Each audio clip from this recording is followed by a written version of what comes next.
exactly how I play. So it's like watching myself. It's pretty great. I'm excited to see kind of what other players have found, because honestly, I haven't watched a single speedrun or anything since the game came out. So the difficult part of that is watch out for the endless supply of Dr. Fetus clones. Yeah, these blocks are the worst. I love how terrible these blocks are.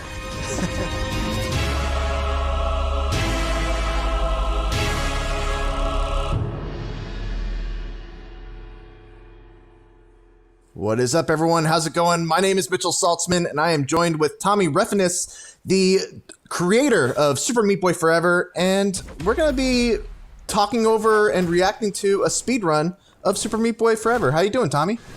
Pretty good. Cool. So one thing that I think we really got to touch upon with regards to Super Meat Boy Forever and a speedrun of it is the fact that this game is technically randomly generated. The levels are randomly generated with chunks that are kind of pre-made. Is that correct? That's correct, yeah. So can you go into a little bit about how that works and, maybe give a little context to what a speedrunner has to do in terms of planning on doing a speedrun for this game? Yeah, so the way the levels are generated is, like you said, they're from a lot of little level chunks, and each level chunk is kind of the size of a Super Meat Boy level. Like Super Meat Boy levels were all kind of small. They're pretty. I think we always use the term bite size when we were marketing the first game. But so with Forever, the levels are pieced together randomly from tons of those little level chunk things. This is level 1, 2, and I think for level 1, 2 we have 102. What is it? It's 102 level chunks for 1, 2. I think 1, 3 has 102, and it goes anywhere from I think it's always 102 or 70 is kind of oh my God, what we go. So we literally we made. Oh, he missed the speed skip there, by the way. Wow. So we literally made thousands and thousands of these levels, because the idea of making a randomly generated Meat Boy that gives you nice looking levels that feel like they're made by a designer is kind of I don't have a quantum computer to do that. so we just kind of brute forced it. So a speedrunner, I guess, would need to, I always figured they would just find a seed that they were familiar with and just practice with that seed and then go from there, just for regular speed runs. But you can see as he's playing, he's doing a lot of punch and then dive back to the ground, because that's really the only way you can get any sort of speed boost. If you chain together a whole bunch of punches or whatever, you're always going to be moving at that speed velocity. Which is more than your running velocity. It's actually twice as much. So yeah, you're going to see him doing a whole bunch of jump, punch, dive, jump, punch, dive. And this is actually the exact way that I play over the years of developing it, just trying to run through levels. This is exactly how I play. So it's like watching myself. It's pretty great. Have you ever tracked your fastest run? No, I've never done anything like that, because it's just been oh, I gotta play through this and test all these mechanics. So I'll just I'll open up the level editor, and in the level editor, you if you open up level 1, 2, and you just hit F1, then it'll just play through every single chunk in the level. So it's 102 chunks. It takes me 20 minutes to do a level. But yeah, so I've never really tracked my actual best time. I have he beat that boss pretty quick. I think that's about as fast as I can beat that boss. I have done little speedrun strats for actual bosses, but I'm excited to see kind of what other players have found, because honestly, I haven't watched a single speedrun or anything since the game came out. So We already saw one death, I believe, over the course of what we've seen so far. I wanted to ask you, since obviously you know this game so well, you know about how long it would take to complete it. How many times do you think he's going to die here? And we should say this: the speedrunner is creeping at my door. That's not actually what he's doing, but his name is creeping at my door. It's a fantastic name. I'm going to throw out a guess and just say 20. 20, pretty okay. 20, pretty safe estimate. Yeah, that's a good estimate.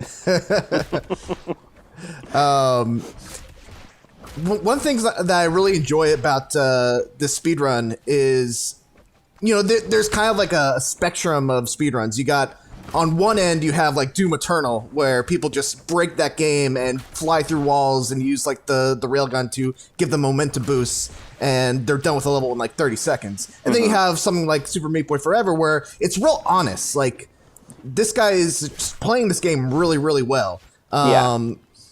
Is that something that you kind of went for when you were designing these levels? Well, yeah, I mean, it's like, there's all kinds of little skips and stuff. Like, we never, like, when it comes to like designing a game and thinking of speedrunners, I think it's actually a mistake to design for the speedrunners, because like like you said with the Doom stuff, like they will find ways around it. Like Ocarina of Time speedrun is what, like 15 minutes now or something. So it's something like crazy like that. So like you wouldn't have thought, like, when that game came out, that anybody could beat it in 15 minutes. Like, I think it took me like 2 or 3 days to like beat that game. But yeah, like it was never like, when we were designing, it was always kind of like, we would like play through a level and we would find a skip and we would be like, yeah, we'll just leave it in. Somebody might find that, or we would find a skip later on and be like, is it okay to leave that in? It's like, in almost always it was like, yeah, the only things we ever took out were things that would like break the game in a bad way, like in a non-recoverable way. Like there's some levels, and we're still tracking them down because there's literally thousands that we've made, where you can like jump over the top of the level and it won't hit the loading zone for the next chunk, so you'll just kind of fall into oblivion and then the game crashes. So we found most of those. But yeah, it was never like, oh, I want a speedrunner to be able to do this. It was kind of more along the lines of, let's just design basic movement and stick to these set rules, and then I'm pretty sure speedrunners will find a way to like exploit those rules. One thing that you can see here, an interesting thing about Super Meat Boy Forever, is that you only really need to beat 4 of the levels before you can challenge the boss. And one of the things that we're seeing is that he skipped level 2 and went directly to level 3. Do you know of the reason why these speedrunners are skipping some of the levels and going straight to another one? I actually don't, and I didn't like catch in the very beginning. Did he modify a seed in the beginning, or did he just do a new game? I believe the category for this speedrun is unseeded, so it's any percent unseeded. That's interesting. Then they must have found that. Well, let's see. He skipped 2-2, which is fans. So I imagine that the fan levels, they have places where like the fans are pushing you back against the direction that you're running, which could kind of slow you down. So I'm guessing, like, wanting to avoid stuff like that would be like an optimal sort of path. Like, so I'm guessing that's why they skip stuff like that. And he did skip. I'm trying to remember what else he skipped in this last level. What did he skip in the last level? He skipped 2-6, which is like switches and like crazy puzzle things that end up being much longer levels. So yeah, I'm guessing just in over time playing, they kind of figured like, oh, well, the average level in this is like about this long, so we'll just take our chances in this run to do that. Got it. So even though, you know, each level has, you know, a certain number of chunks, those chunks kind of have a specific theme that you're following? Yes. Every single level in the game introduces a new mechanic. So like this level, this is 3-1. 3-1 introduces treadmills and roly-poly bugs. And then what is number 2? I forget what number 2. I think 3-2 is like keys. So like, yeah, every single Light World level introduces a new mechanic. And yeah, we should mention that this is also, because it's any percent, it's just the standard levels of Super Meat Boy Forever. Yeah. How hard are the Dark World levels, you think, to do something like this for?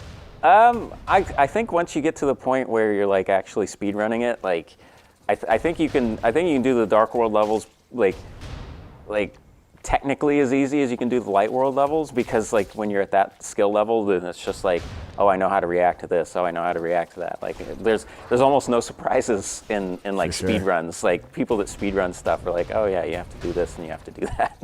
So yeah, like the Dark World levels though are pretty nuts. So that would be kind of a neat speed run to see, as somebody that just blind runs an unseeded Dark World would be pretty cool. Do you think there's an element of luck to any percent unseed speedruns because of the fact that there are so many different chunks that you can get? Some of the chunks might take a little less time than others. Oh yeah, definitely, because like there's some chunks that are just like, oh, this I can cross this in like 10 seconds. And there's others that are like higher difficulty, because back to kind of how it generates is like, in the process of designing it, we played through every single chunk, because I mean you have to when you're designing stuff. But we design them and play them, and then we play them to rate them for difficulty and give them pars. So each chunk has its own difficulty between like a 1 and 7. So like 7 being the hardest, 1 being like easy, like tutorial almost stuff. So when you're a new game, it will only select chunks between 1 and I think 4. So like you could get kind of unlucky in an unseeded run and get a whole bunch of 4s that are much longer than if you did a different run and got a whole bunch of 2s that were, maybe a par time of like 15 seconds each or something. Yeah, I wanted to bring up what you did right back there. That seemed like a skip. It seemed like you skipped the entire like top right portion of that little area. Yeah. Yeah, and those like that kind of stuff definitely exists in there, just because it's like, yeah, like when I mentioned he missed a one in the very beginning, you can skip the entire bottom part of one of those levels just by like doing a really quick jump after you. I guess people have to go back to the beginning when I was like, oh yeah, you can skip this part. If you like hit the mushroom that was there and then do a little quick jump, you can skip the entire bottom part, and like stuff like that exists in the levels, and they were never intentional. But they were just like, you just, when you play through enough, you're like, oh, okay, well, I guess you could maybe do this. Like how he beats this boss is something I didn't realize until like, maybe like a month after I actually made the boss. I was like, oh yeah, I guess you can jump and then dive immediately into it. And I'm like, oh, okay, then now you can like 2-cycle this boss, basically. Yeah, I've actually seen people 2-cycle this one. Yeah. Which is a little crazy to see. Yeah, it's pretty nuts. Like, all you have to do is ignore everything that's presented to you and just hit the things at the top, and then you're like, oh, I can 2-cycle this. So one thing that's interesting is that on that first phase, it seems like he doesn't do all that much damage, and then when I've seen people 2-cycle it, they don't do a lot of damage in the first phase, but on the second phase, they smash the heck out of it and manage to do like all the damage in that second phase. Yeah, so what happens in that is like you can get, with the little door lab guardian guy, I think you can get 12 hits before the electricity will kill you once you're punching him. But on the last phase, you can get 13 because you'll hit him right as the electricity is about to hit you. So like, oh, interesting. Yeah, so you can like just like when you're 2-cycling that boss and you get to the point where you're like, when you get to that second point, you're just like, all right, just go all in, because chances are you'll actually kill him.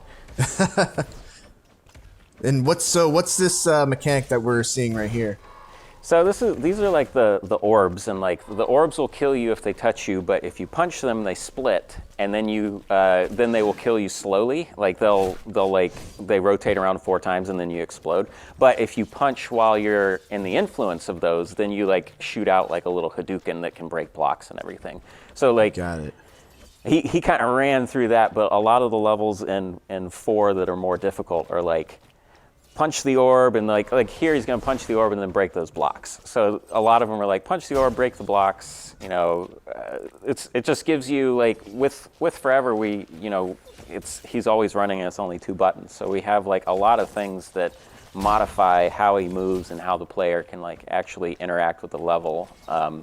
So like we have like a lot of little things like that to just like enhance his moves. And like Chapter 4 has a lot of stuff like that. Which it would be like, the more I think about it, the more I really want to see a Dark World speedrun, because the Dark World levels where you have like the power-ups, I think this is the level with the power-ups. It starts to get introduced here. But the Dark World versions of these are just nuts, because you're just like flying through the air and there's no ground and you're just hitting power-ups over and over. It's pretty great. We saw that they skipped 4.2, it looks like. Do you know what happens in 4.2 that maybe... Oh, yeah, I think 4.2 is bomb blocks, and I think the bomb blocks levels tend to be longer because it's like giant corridors of bombs that you have to like go through. So I think they just end up being like just longer levels in general. Got it. This is probably like my favorite...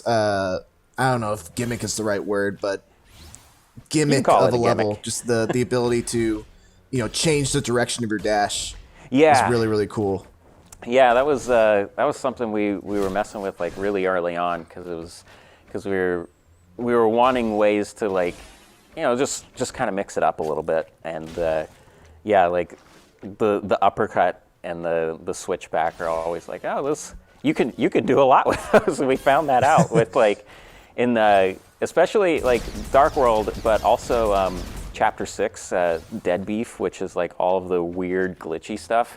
There's just insane stuff with that. It's pretty great to play. I haven't seen anybody actually like I said, I haven't seen anything. I've been locked away, far away from the internet for a long time. And here we have like a little kind of teleportation mechanic. Yeah. And this kind of, I think, goes to show just like how impressive a speedrun for this game is, because you have to know when to hold that teleport, because you only get one until you pick it up again, right? And if you use it too early, you're not going to have it where you need it in order to get through the the area. Yeah. So like he's like really accurate with like, okay, like what he just passed through was basically like, okay, well I have to. Like he knew exactly when he needed to do it. So right. Like instead of having to jump back and forth and everything. And see, like we were talking about, you would skip certain levels. So like right there, he had to like break through those things and wait for an orb. So like in a way, that's kind of unlucky for his run, because like he just happened to get. That's pretty nice. That's actually how I do this boss too. That's really good. Yeah, you can like really mess him up like that. So for someone who's playing this normally, how would this fight look? Because it seems like he's making it look super easy. It's honestly like the most difficult part of this fight is not getting distracted, and that's kind of by design, because it's called Burly Brawl, which is like throwback to Matrix, where Neo's fighting all the Agent Smiths and everything. But like if you just like with that boss, all you really have to do is just kill enough of the Dr. Fetus clones to get the real one to appear at the top, and I think it's like 50 or something, which is just going back and forth maybe once or twice. So, but the difficulty part of that is in your head keeping track of where you are in relation to all the things and not hitting that saw in the center. But if you just like look at it as I just have to dive. I just have to dive when I get past, like, I have to jump over the saw and then dive, and then just jump over the saw, like jump off the wall and jump over again. It's like a really, really easy boss fight. I was actually really concerned, like, I think, because the only, like, online thing that I like pay attention to is our Discord, and I was really worried that boss fight would be very, very easy. But everybody kind of hates that boss fight because they say it's the hardest one. I'm like, there's no way the hardest one. I'm like, it's difficult in how it's presented, but like if you just zen out, all you do is you just kill a bunch of guys and you just go up to the top. But like back to kind of how that's supposed to work is you hit the orbs, and then you like Hadouken the orbs back to him. And that's how you break him out of like flying, and then you go back and then you just punch him a whole bunch. But yeah, he was basically just landing on top of him and just doing like dive punches into him. Yeah, That was pretty It didn't great. even seem like you used the orbs at all. Yeah, no, you really didn't, and you don't have to. Like that's like you can just uppercut into him as soon as he appears too. So there's two ways you can beat him. But yeah, the difficult part of that is watch out for the endless supply of Dr. Fetus clones. I'm real sad that we're going through this so quick, and we don't really have time to appreciate the cutscenes in this game because they really are fantastic. Just like thanks. seeing the few little clips of like, oh, that's Chrono Trigger. Oh, that's Super Mario RPG. Yeah, yeah. Those very, very cutscenes cool. were like, I wrote the scripts for all of those, and we like storyboarded them and got them all animated, and then we finished all of the cuts. We finished the last cutscene probably like a month or two before launch. But before that was like an extra cutscene. We're like, oh, we absolutely have to do this, and I don't want to spoil what it is. But we had finished the actual story cutscenes, like scripting them and storyboarding them and everything, about 8 months before launch, and I was so bummed out because it was so fun to make all of those. It was like, oh, I'm gonna make a movie, and it's like, oh, okay, well, I actually am gonna make a movie. All right, so So we're already on the last world here, right? Yeah. This is the other side, chapter 5. And it really seems like this is where you kind of put everything all together. I'm seeing like power-ups. I'm seeing the glass blocks and this new mechanic right here. Yeah, like chapter 5 still introduces new mechanics every single level, but it's but yeah, it takes from a lot of the previous levels also. Just because like from a story standpoint, this is like time in the world has blown up. So it's like everything is kind of scattered all over the place chaotically. But yeah. Do you think these blocks are the worst? I love how terrible these blocks are.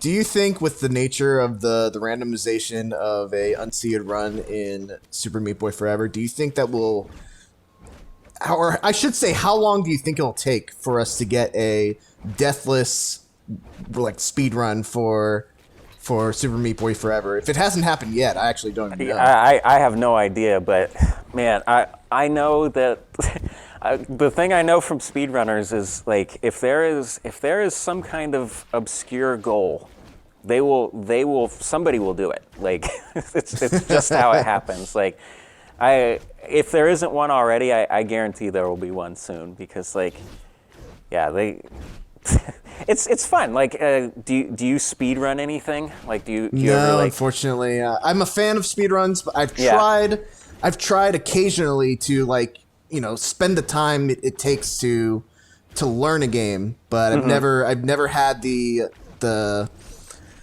I guess the conviction to stick with it. Yeah, it's tough. Like I don't really speedrun anything. The thing I've been doing lately is Grand Theft Auto 5 released that Cayo Perico heist thing. And oh, that's nice. You can actually skip that part. Yeah, I just play that as fast as I can all the time because it's kind of mindless, and I'm like, I don't really want to do anything, so I'm just gonna run through this. But yeah, like it's a weird goal kind of feeling of like, I want to see if I can get as much money as possible in 30 minutes kind of thing. It's like speedrunners find these goals and they will always do them. I really like how this guy skipped like 2 of the phases, and that's really smart. Man, so this fight is actually even longer than when he's showing. I haven't gotten to this boss yet, so.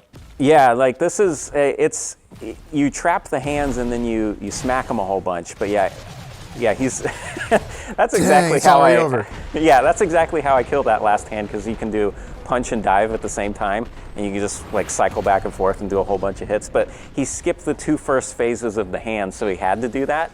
But that's really great because it saved him like a whole bunch of time. Wild. That's pretty awesome. All right, let's see how you did on your prediction here. Yeah, let's see. Wow, look at me. 20 deaths on the dot, man. Ladies and gentlemen, Tommy knows his game. I know my game, and I promise I didn't see this beforehand. You're not supposed to spoil that. I do want to point out that first save game he has 28 hours in that. That's amazing. Wow.